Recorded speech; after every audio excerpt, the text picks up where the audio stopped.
회개는 하나님의 사랑의 능력을 믿고 그 하나님의 사랑을 향해서 돌아가는 것입니다. 그럼 우리가 당연히 하나님 사랑받기를 원하지 않느냐? 당연히 하나님의 또 사랑을 받기를 원하면서 당연히 하나님 사랑을 향해서 우리가 가고 있지 않느냐? 나는 당연히 하나님 사랑받기를 원한다. 우리가 이렇게 생각합니다. 그러나 내가 하나님을 사랑하지 않기 때문에 우리가 하나님의 사랑을 받지 못할 때가 많다는 사실을 분명히 알아야 됩니다. 탕자가 아버지 집을 떠났을 때에 아버지가 탕자를 사랑하지 않아서 탕자가 아버지의 사랑을 못 받은 것이 아니죠. 아버지의 사랑을 떠났기 때문에 아버지의 사랑을 받지 못한 것입니다. 우리는 나는 아버지의 사랑을 받기를 원한다라고 하면서도 아버지의 사랑을 받지 못할 때가 많습니다. 받지 못하는 게 아니라 내가 하나님을 사랑하지 않아서 하나님의 사랑을 받지 않을 때가 많습니다. 내가 사랑하지 않아서 내가 하나님의 사랑을 받지 못하는 거죠. 내가 사랑을 받지 않는 거죠. 탕자의 형을 보면 가장 잘 알 수가 있습니다. 탕자의 형에게 아버지가 잔치를 안 베풀어 줬다고 하는데, 아니 잔치를 지금 베풀어 줬는데 그 잔치라는 것이 탕자만을 위한 게 아니잖아요. 탕자가 돌아온 이유 때문에 잔치를 베풀었다고 하지만 중요한 건 잔치는 함께 즐거워하고 기뻐하는 것입니다. 그래서 같이 잔치를 즐겁고 기쁘게 즐기자 이렇게 이야기하는데 탕자의 형은 즐겁고 기쁘지 않고 오히려 아버지의 그 사랑으로 받아들이지 않은 거죠. 오히려 분노하고 있습니다. 그러니까 탕자의 그 아버지의 사랑이 즐겁고 기쁘게 느껴지지 않아서 그 사랑을 받아들이지 않은 것입니다. 탕자에 대한 아버지의 사랑을 받아들이지 않았다고 하지만 그러다 보니까 어떤 문제가 생겼습니까? 아버지가 같이 함께 기뻐하고 즐거워하자라고 하는 그 아버지의 초대를 스스로 거절했단 말이죠. 아버지의 마음은 내 것이 다 네 것이다 이렇게 아버지가 말했듯이 그게 아버지의 마음이에요. 그리고 정말 이 탕자의 아버지가 탕자의 형이 말한 것처럼 정말 그렇게 인색한 사람이었을까? 우리가 이제 누가복음 15장 말씀을 읽어보면은 그렇지 않죠. 그때 정말 참 좋은 아버지였겠구나 이렇게 생각을 할 수가 있습니다. 당연히 이게 그 말씀을 읽어보면은 그렇게 느껴지죠. 탕자도 그걸 알았어요. 자기 아버지는 보통 다른 사람들하고 달리 품꾼들한테도 잘하는 참 인자한 그런 사람이다라는 것을 알았어요. 그래서 자기 아버지 집에 돌아가면은 자기가 여기보다 지금 자기에게 되지보다 못한 취급을 하는 자기 주인보다 훨씬 좋은 아버지라는 것을 알았습니다. 그런 관점에서 보면은 정말 이 탕자의 형이 이야기한 것이 과연 맞는 말인가? 그렇게 한번 생각해 볼 수가 있습니다. 그래서 탕자의 형의 말만 들으면 아버지는 상당히 인색한 그런 아버지인데 그런 아버지라면 진짜 탕자가 돌아왔을 때에 그런 잔치를 베풀어 줬겠습니까? 우리가 생각할 때 탕자의 아버지가 잔치를 베풀어 줬다는 사실을 그냥 이렇게 쉽게 생각할 수도 있지만 우리가 보통 일반 가정에서의 경우를 한번 생각해 보십시오. 아들이 이렇게 돌아왔는데 그냥 맞아주는 정도는 뭐 대부분 가정에서 이렇게 하겠지만 그런 아들이 뭐 돌아왔다고 무슨 잔치까지 벌이겠어요.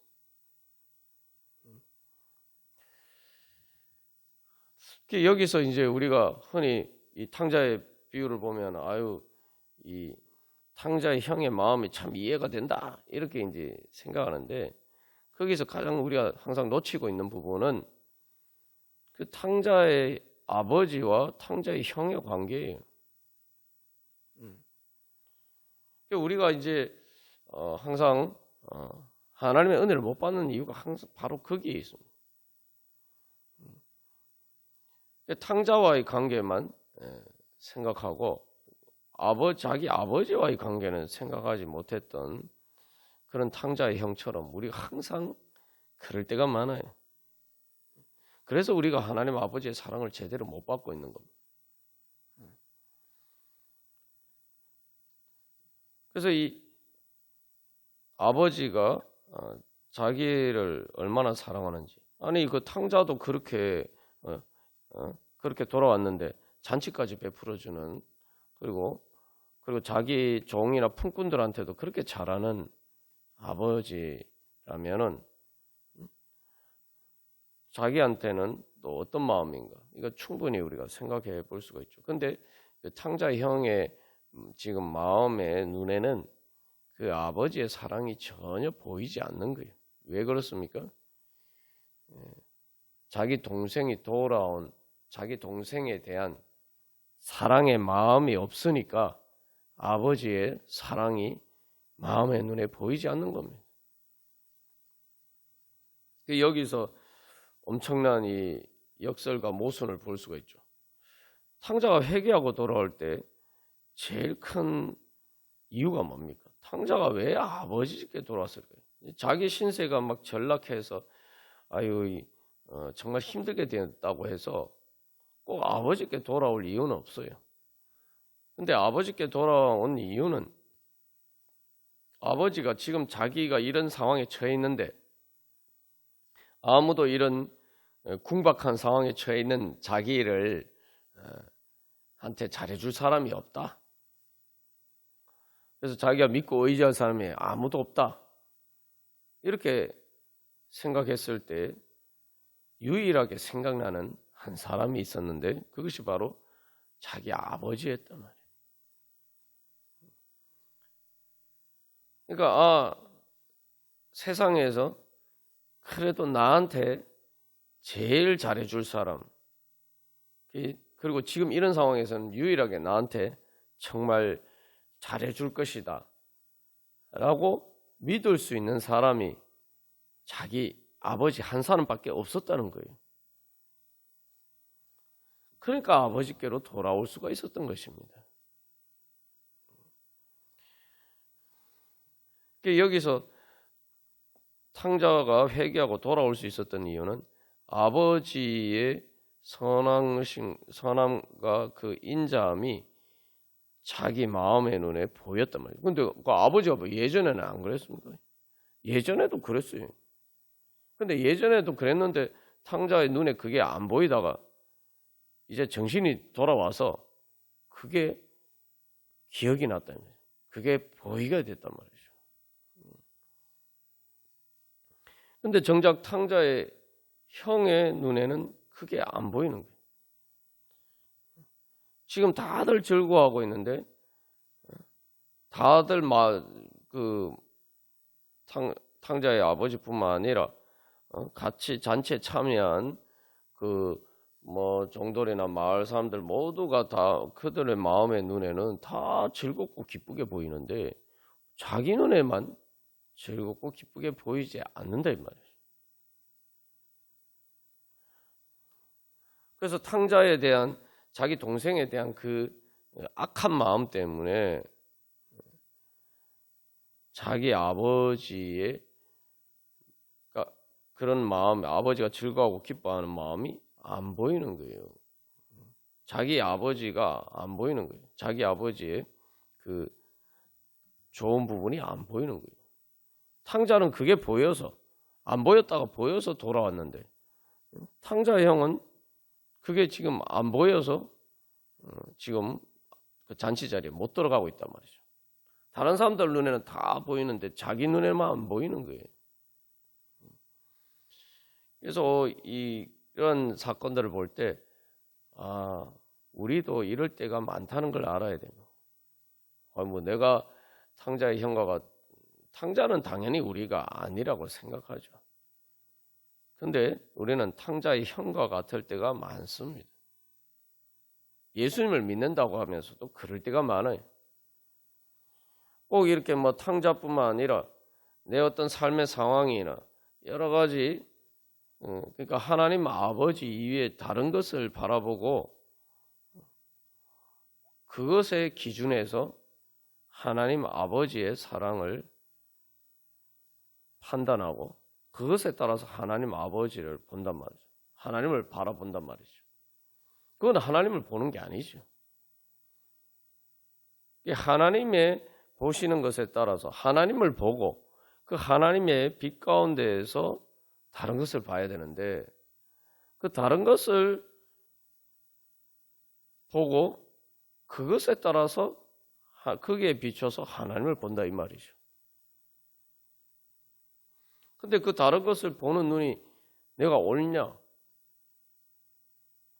근데 그게 사실은 그래서 아담과 하와가 속은 것이 바로 그거죠. 내가 선악과를 따먹으면 하나님과 같이 될 것이다.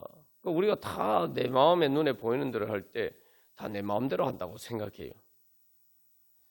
내 마음 가는 대로 한다고 생각해요.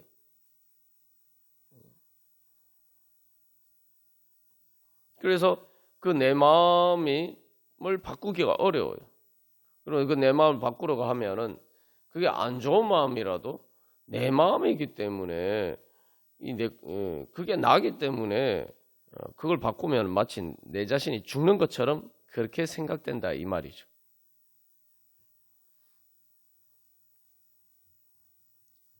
그러나 사실은 그건 내 마음이 아니 하나님의 내 마음이 눈이 어두워진 거.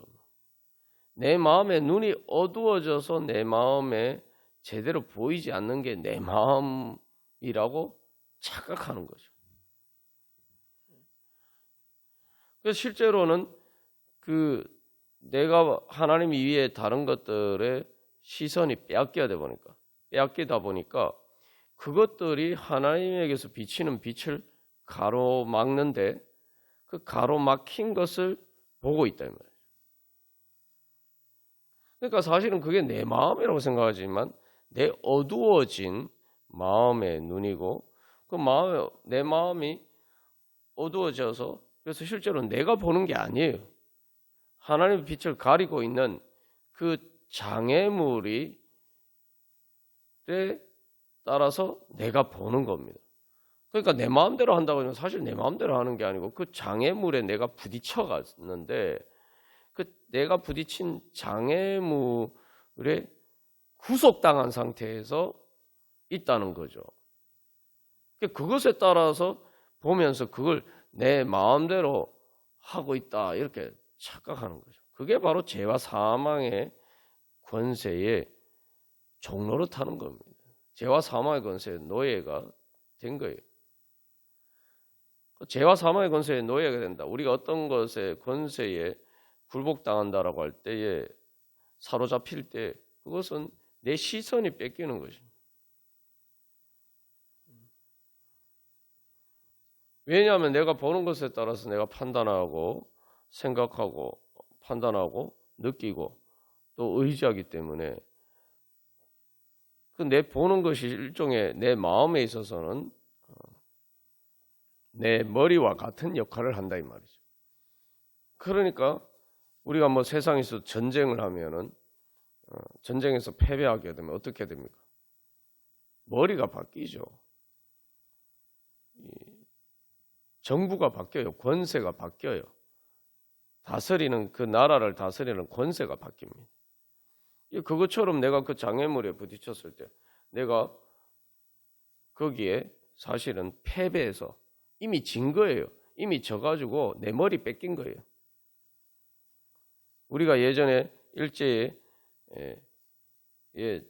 침탈당한 것처럼 그렇게 내 자신을 뺏긴 거예요. 내 머리가 아니라 사탄에게, 뱀에게 내 머리를 뺏긴 거예요. 아담과 하와가 그렇잖아요. 그래서 이제는 그게 눈이 돼서 그것이 보여주는 대로 내가 보고 그것에 따라서 내가 생각하고 판단하고 느끼고 의지하고 있는 거예요. 그래서 여기서 우리가 이것을 항상 잘 분별을 해야 됩니다. 근데 이제 우리가 세상 살아가다 보면은 자꾸 우리를 그렇게 공격하는 것들이 많아요. 그래서 그리고 또한 그 죄와 사망의 권세가 그렇게 우리를 사로잡아서 자꾸 우리를 마치 침략해서 우리를 그 죄와 사망의 종노릇하게 만들려고 계속 우리 가운데 작당을 합니다. 우리가 예수님 믿고 거기서 해방되었음에도 불구하고 그것들이 계속 우리를 공격하죠. 그래서 오늘 로마서 8장 말씀에서도 계속 그리스도의 사랑에서 끊으려고 환난이나 공고나 박해나 기근이나 적신이나 위험이나 칼과 그 다음에 도살당할 양같이 여김을 받아서 죽음의 위협에 처한 이 모든 것들이 이런 그런 환난들이 계속 공격해요. 그런 환난의 가장 중요한 목적이 뭡니까? 그리스도의 사랑에서 끊어버리려는 거죠. 우리를 그리스도의 사랑에서 끊어버리려는 겁니다. 이 기독교 신앙 때문에 박해를 받을 때는 그게 아주 직접적으로 그걸 잘 보여주죠. 박해가 뭡니까? 예수님 못 믿게 하는 거 아닙니까? 예수님 못 믿게 한다는 것은 예수님을 따르지 못하게 하고, 예수님 따르지 못하게 한다는 것은 항상 우리가 생각해요. 예수님 따르지 못하게 한다는 것은 예수님의 사랑을 못 받게 하는 것이고, 바로 35절 말씀처럼 그리스도의 사랑에서 우리를 끊어버리려고 하는 거예요. 왜 그리스도의 사랑에서 우리를 끊어버리려고 합니까? 그리스도의 사랑 안에 있으면은 그리스도의 사랑의 능력이 있기 때문에 우리가 죄와 사망의 권세를 이길 수 있기 때문에.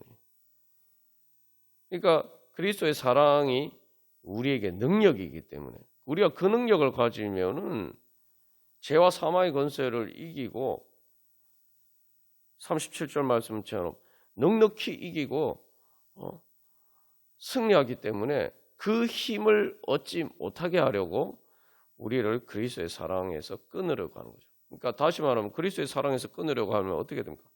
예수 그리스도를 사랑하지 못하게 만드는 거예요.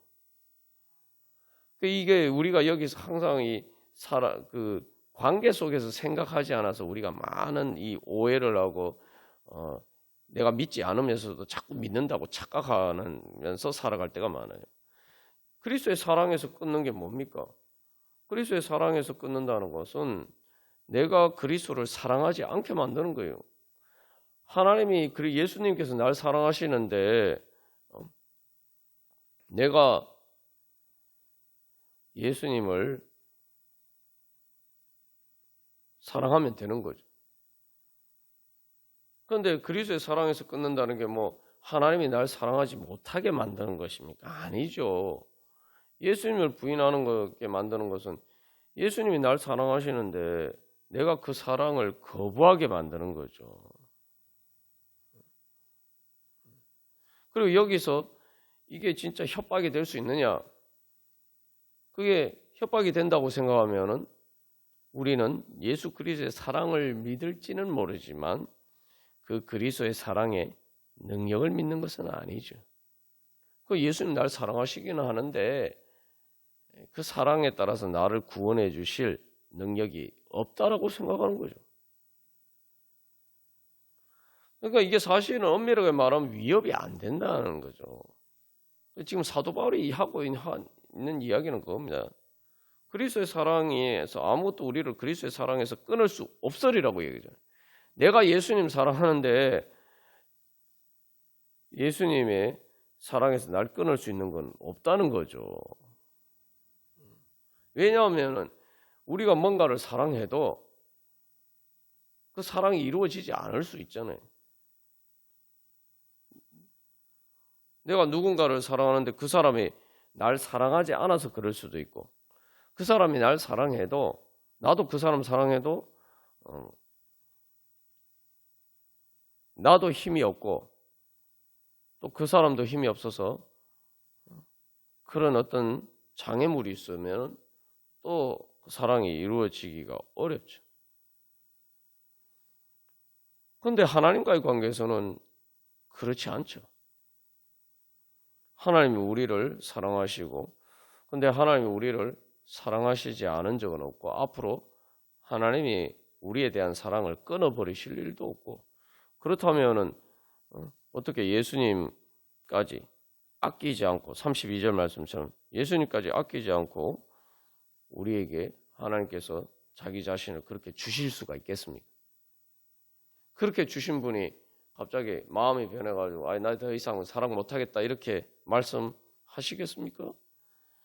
예수님까지 아끼지 않고 자기 자신의 전부를 우리에게 주셨다는 것은 쉽게 말하면 하나님이 죽으시기 전까지는 하나님이 우리를 사랑하시는 사랑이 없어지지 않는다는 거예요. 그런데 하나님이 뭐 죽으시는 분입니까? 하나님 영원히 살아계신 분인데. 다시 말하면 하나님은 우리를 죽기까지 사랑하셨는데 예수님을 통해서 보여주신 게 그거예요. 하나님은 우리를 죽기까지 사랑하시는데 하나님은 죽지 않으시는 분이니까 하나님의 사랑이 사라지거나 없어질 일은 없다 이 말이죠. 그리고 우리를 사랑하시는 분은 말 그대로 하나님이 제일 강하신 분이란 말이죠.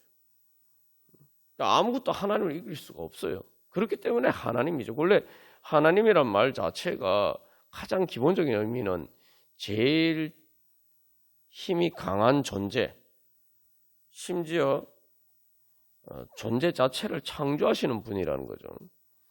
존재 자체를 창조한다는 것은 결국은 모든 존재, 우리 인간에게 의한 모든 생사 여탈권을 쥐고 있는 분이 하나님이라는 거예요.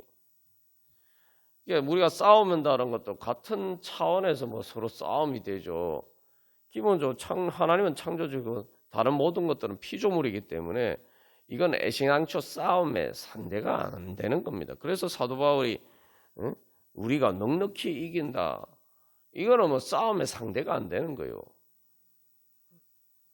싸운다는 것 자체가 성립되지 않는 겁니다. 우리가 자꾸 하나님에 대해서 그런 오해를 할 때가 있는데 영적인 전쟁은 하나님과 악한 것의 사이의 전쟁이 아닙니다. 그게 애시당초 전쟁 자체가 될 수 없어요. 그게 전쟁이라고 생각하는 것은 기독교 신앙이 아니에요. 그거는 이원론적인 뭐 조로아스터교나 이런 종교에서 믿는 논리입니다. 거기는 선신과 악신이 있어요. 선한 신만 인간이 아니라 선한 신처럼 힘이 센 악한 신이 따로 있어요. 그래서 이 두 신이 싸우는 거예요. 신이 그래서 유일신이 아닌 거죠. 이 유일신론이라는 것은 하나님, 선하신 하나님밖에 없다는 거예요.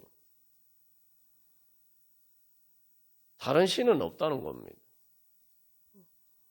그러니까 이거는 신과 싸워서 누가 이깁니까? 아무도 싸워서 이길 수가 없죠. 뭐 다신론에서 그리스 신화에서도 제우스 신이 제일 힘이 센데 제우스 신과 싸워서 이길 수 있는 신은 없어요. 거기에 신이 여러 개 신이 있어도. 근데 유일신론에서는 이거는 그 신과 싸울 수 있는 대상이 없다는 거예요. 그 유일신론이 그래서 이게 늘 잘 믿어야 됩니다. 우리가 유일하신 하나님을 그래서 제대로 믿어야 돼요.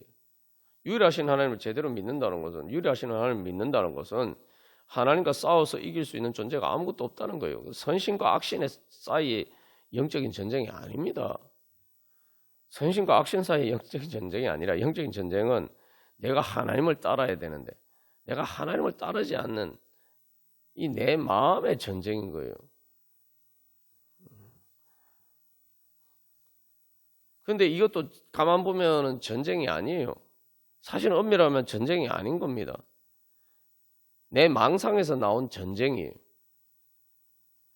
사탄이 거짓으로 우리를 속여서 자기가 악신인 것처럼, 하나님과 대적할 수 있는 악신인 것처럼, 하나님 앞에 게임의 상대도 안 되는 존재인데 마치 하나님과 대적해서 싸울 수 있는 악신인 것처럼 자꾸 그렇게 우리를 속이고, 그렇게 우리를 그래서 자기 권세에 복종하도록 위협하는 거죠.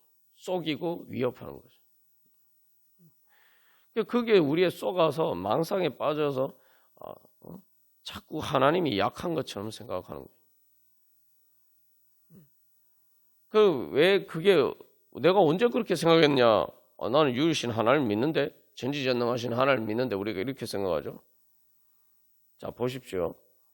내가 지금 죄와 사망의 어두운 권세 가운데 있을 때 내가 하나님이 유일하신 한 분 하나님을 믿는다면은 내 어두움에 내가 지금 어두움 속에 있으면은, 그런 죄와 사망의 영향력 아래 있으면은 그냥 내가 하나님 앞에 나가면 되는 거예요. 그냥 그걸로 게임 끝인 거예요.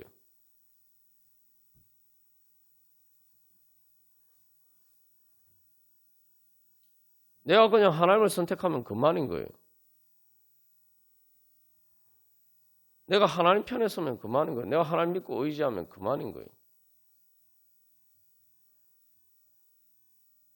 근데 우리는 마치 거기서 벗어날 수 없는 것처럼. 그래서 어떻게 생각합니까? 내가 벗어날 수 없다고 생각하면 두 가지 중에 하나죠.